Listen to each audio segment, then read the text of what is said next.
వాక్యమే నన్ను బ్రతికించెను, బాధలలో నెమ్మదినిచ్చెను. అనుదిన ఆత్మీయమన్న కార్యక్రమానికి మీ అందరినీ ప్రేమపూర్వకంగా ఆహ్వానిస్తున్నాం.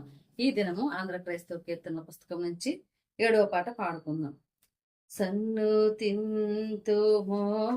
ప్రభో సదమల మాగు భక్తితో, సన్నుతింతుమో ప్రభో సదమల మాగు భక్తితో, కన్న తండ్రి కావుమా కలుషము నెడబాపుమా, కన్న తండ్రి కావుమా కలుషము నెడబాపుమా, సన్నుతింతుమో ప్రభో సదమల మాగు భక్తితో, నీతి సూర్య తేజమా జ్యోతిరత్న రాజమా, నీతి సూర్య తేజమా జ్యోతిరత్న రాజమా, పాతాక జన రక్షక పతిత పావన నామక, పాతాక జన రక్షక పతిత పావన నామక, సన్నుతింతుమో ప్రభో సదమల మాగు భక్తితో, ప్రేమ తత్వ బోధక క్షేమదాత నీవేగా, ప్రేమ తత్వ బోధక క్షేమదాత నీవేగా, కామిత ఫలదాయక స్వామి యేసు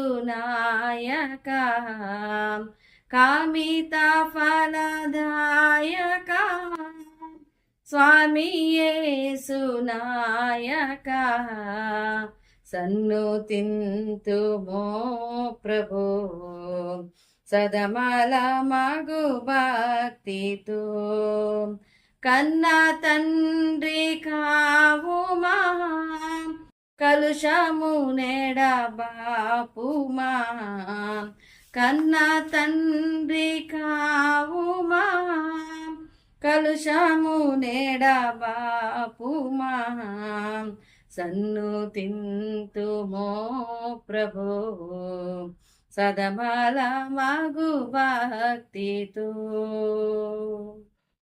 క్రీస్తునందు ప్రియమైన దేవుని బిడ్డలారా, ఈ అనుదిన ఆత్మీయమన్న కార్యక్రమానికి మిమ్మల్ని అందరినీ కూడా ప్రేమపూర్వకంగా ఆహ్వానిస్తూ ఉన్నాను. ఈ సమయంలో మత్తయి సువార్తలో నుండి మరొక నూతనమైన వ్యక్తిని మనము ధ్యానం చేసుకుందాం. మత్తయి సువార్త 26వ అధ్యాయము 57వ వచనాన్ని మనం చదువుకుందాం. యేసును పట్టుకొనిన వారు ప్రధాన యాజకుడైన కయప యొద్దకు ఆయనను తీసుకొని పోగా అక్కడ శాస్త్రులను పెద్దలను కూడి ఉండిరి. ప్రియమైన దేవుని బిడ్డలారా, ఈరోజు మనము ధ్యానం చేసుకోబోయే వ్యక్తి కయప. కయప అనే మాటకు అన్వేషించువాడు అని అర్థం, వెతికేవాడు అని. అయితే ఆయన ప్రధాన యాజకుడు అని మనం ఇక్కడ చూస్తూ ఉన్నాం, యూదుల యొక్క ప్రధాన యాజకుడు. మరి ఆయన వృత్తి ప్రధాన యాజకత్వము, ఆయన పేరుకు అర్థము అన్వేషించువాడు అంటే వెదకువాడు. అంటే ఆయన దేవునిని వెతికేవాడుగా ఉండాలి, లేదంటే సత్యమును వెతికేవాడుగా ఉండాలి. కానీ ఆయన యేసుక్రీస్తును ఖచ్చితంగా వ్యతిరేకించిన వాడిగా, యేసుక్రీస్తు యొక్క బోధలకు ఖచ్చితంగా వ్యతిరేకంగా ఉన్నవాడిగా ఆయనను మనం చూస్తూ ఉన్నాం. ఈయన యేసుక్రీస్తు యొక్క పరిచర్య సమయంలో ఆయన మరణానంతరం కూడా కొంతకాలము ప్రధాన యాజకుడిగా ఉన్నట్లుగా మనం చూస్తూ ఉన్నాం. ఈ కయప అనే వ్యక్తి మాజీ ప్రధాన యాజకుడైన అన్నకు అల్లుడిగా మనం చూస్తాం. అయితే ఈ కయప సన్హెద్రిన్ సభ అంటే యూదుల యొక్క మహాసభ, సన్హెద్రిన్ సభలో కూడా ఆయన ఒక సభ్యుడిగా ఉండడం మాత్రమే కాకుండా సద్దుకయులలో ఒకనిగా మనం చూస్తాం. ఈ సద్దుకయులు అనేవాళ్ళు లోకరీతిగా చాలా ధనికులుగా ఉంటూ సమాజంలో ఒక ఉన్నతమైన స్థితిలో వాళ్ళు ఉండేవాళ్ళుగా ఉంటారు. అంత మాత్రమే కాకుండా రాజకీయాల్లో చాలా పలుకుబడి ఉండేవాళ్ళుగా వాళ్ళు ఉంటారు. కాబట్టి రోమా ప్రభుత్వానికి అనుకూలంగా వీళ్ళు ఉంటారు ఎక్కువగా. కాబట్టి ఆ రోమా సామ్రాజ్యపు అధిపతులను సంతోషపరచడానికి వాళ్ళు ఎప్పుడు కూడా ప్రయత్నం చేస్తూనే ఉంటారు. అటువంటి సన్హెద్రిన్ సభలో ఈయన 18 సంవత్సరాలు వారిని పరిపాలించడం మాత్రమే కాకుండా ఈ సద్దుకయుల తరపున ఆయన ప్రధాన యాజకుడిగా కూడా ఉన్నట్లుగా మనం చూస్తూ ఉన్నాం. ఈ సద్దుకయులు అనేవాళ్ళు పునరుద్ధానమును గాని లేకపోతే ఈ దేవదూతలు దయ్యములు అనే వాటిని వాళ్ళు నమ్మరు. అంటే ఆత్మ సంబంధమైన లోకం ఒకటి ఉంది అనే సత్యాన్ని వారు నమ్మరు. అయితే యేసుక్రీస్తు ఎప్పుడైతే లాజరును లేపుతూ ఉన్నాడో, మరణం నుండి ఆయన లేపుతూ ఉన్నాడో, అనేక మంది యేసుక్రీస్తునందు విశ్వాసం ఉంచుతూ ఉన్నారు. ఎప్పుడైతే ఎక్కువ మంది యేసుక్రీస్తునందు విశ్వాసం ఉంచి ఆయనను వెంబడిస్తూ ఉన్నారో అది రోమా ప్రభుత్వానికి ఒకవేళ కోపం తెప్పించే పరిస్థితిగా ఉంటది. కాబట్టి ఎలా ముందుకు వెళ్ళాలి అనే ఆలోచన చేయడానికి అనేక మంది పరిసయ్యులు సద్దుకయులు కయప యొక్క ఆ ప్యాలెస్ లో కలుసుకున్నట్లుగా మనం చూస్తాం కదా. యోహాను సువార్త 11వ అధ్యాయాన్ని మనం చూస్తాం. యోహాను సువార్త 11వ అధ్యాయము 47-48 వచనాలను మనం చూస్తాం. అక్కడ రాయబడిన ఆ మాటలు యోహాను సువార్త 11వ అధ్యాయము 47-48 వచనాల్లో, కాబట్టి ప్రధాన యాజకులను పరిసయ్యులను మహాసభను సమకూర్చి మనమేమి చేయుచున్నాము, ఈ మనుష్యుడు అనేకమైన సూచక క్రియలు చేయుచున్నాడే, మనము ఆయనను ఈలాగు చూచుచూ ఊరుకుండిన ఎడల అందరూ ఆయన యందు విశ్వాసం ఉంచెదరు. అప్పుడు రోమియులు వచ్చి మన స్థలమును మన జనమును ఆక్రమించుకొందురని చెప్పిరి. కాబట్టి యేసుక్రీస్తుకు పెరిగిపోతూ ఉన్న ఆ ఫాలోయింగ్ ను బట్టి ఒకవేళ ఆ రోమా ప్రభుత్వం వారు వచ్చి తమను ఆక్రమించుకుంటారనో లేకపోతే వాళ్ళ మీద కోప్పడతారనో వాళ్ళు ఏం చేస్తూ ఉన్నారంటే యేసుక్రీస్తు యొక్క పేరును తగ్గించడానికి, ఆయనను వెంబడించే వారి యొక్క సంఖ్యను తగ్గించడానికి ఎలా చేయాలి అనే ఆలోచన చేయడానికి వారందరూ కూడా కయప యొక్క ప్యాలెస్ లో కూడుకున్నట్లుగా మనం చూస్తూ ఉన్నాం. అంత మాత్రమే కాకుండా ఆ సమయంలో 50-52 వచనాలు యోహాను సువార్తలో మనం చూస్తే ఆ కయప చెప్పిన ఒక ప్రవచనాన్ని కూడా మనం చూస్తూ ఉన్నాం. ఆ ప్రవచనం ఏంటి అనంటే చూస్తాం కదా, మన జనమంతయు నశింపకుండానట్లు ఒక మనుష్యుడు ప్రజల కొరకు చనిపోవటం మీకు ఉపయుక్తమని మీరు ఆలోచించుకున్నారు అని వారితో చెప్పాను. తనంతట తానే ఇలాగూ చెప్పలేదు గాని ఆ సంవత్సరము ప్రధాన యాజకుడై ఉండెను గనుక యేసు ఆ జనము కొరకు మాత్రమే గాక చెదిరిపోయిన దేవుని పిల్లలను ఏకముగా సమకూర్చుటకును చావనై ఉన్నాడని ప్రవచించెను. ఈ మాటలు మనం చూస్తే తనకు తెలియకుండానే దేవుడు ఆయన ద్వారా ఒక ప్రవచనాన్ని చెప్పించినట్లుగా మనం చూస్తూ ఉన్నాం. ప్రియమైన దేవుని బిడ్డలారా, ఒకవేళ దేవునికి శత్రువే అయి ఉండొచ్చు, కానీ ఇక్కడ వారందరూ ఆయనకు వ్యతిరేకంగా చేస్తూ ఉన్న ఆ ఆలోచనలో క్రీస్తు ఏ విధంగా చావనై ఉన్నాడో తనకే తెలియకుండానే ఆయన యేసుక్రీస్తు యొక్క మరణాన్ని గురించి ప్రవచించినట్లుగా మనం చూస్తూ ఉన్నాం. అంత మాత్రమే కాకుండా మరొక సందర్భాన్ని మనం జ్ఞాపకం చేసుకుంటే, యేసుక్రీస్తు ఎప్పుడైతే అరెస్ట్ చేయబడుతూ ఉన్నాడో ఆయనను తీసుకొని వచ్చినప్పుడు, అన్నా దగ్గరికి మొదట తీసుకొని వచ్చినప్పుడు ఆయన దగ్గర ఏ విధమైన జవాబు చెప్పకుండా యేసుక్రీస్తు మౌనంగా ఉన్నట్లు మనం చూస్తాం.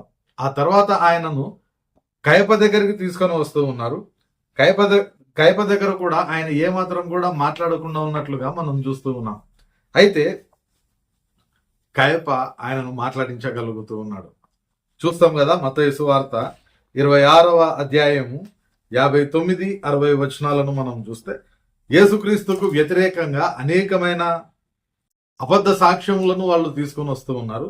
కానీ ఆ అబద్ధ సాక్ష్యములలో ఏది కూడా యేసుక్రీస్తుకు మరణశిక్ష విధించగలిగినంత గొప్పదిగా, పెద్దదిగా ఏ తప్పు ఆయనలో కనిపించలేదు. ఇక వేరే ఏ మాటలు యేసుక్రీస్తు కూడా మాట్లాడడం లేదు.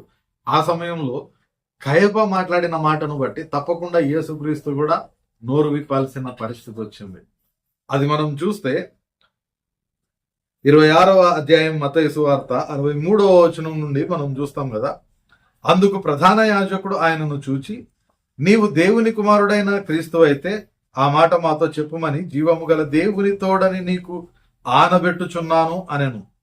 అందుకు యేసు, నీవన్నట్టే, ఇది మొదలుకొని మనుష్య కుమారుడు సర్వశక్తుని కుడి పార్శ్వంలో కూర్చుండుటయు ఆకాశ మేఘారూఢుడై వచ్చుటయు మీరు చూతురు అని చెప్పగా, ప్రధాన యాజకుడు తన వస్త్రములను చింపుకొని, వీడు దేవదూషణ చేసెను, మనకిక సాక్షులతో పని ఏమి, ఇదిగో ఈ దూషణ మీరిప్పుడు విన్నారు అని అంటూ ఉన్నాడు.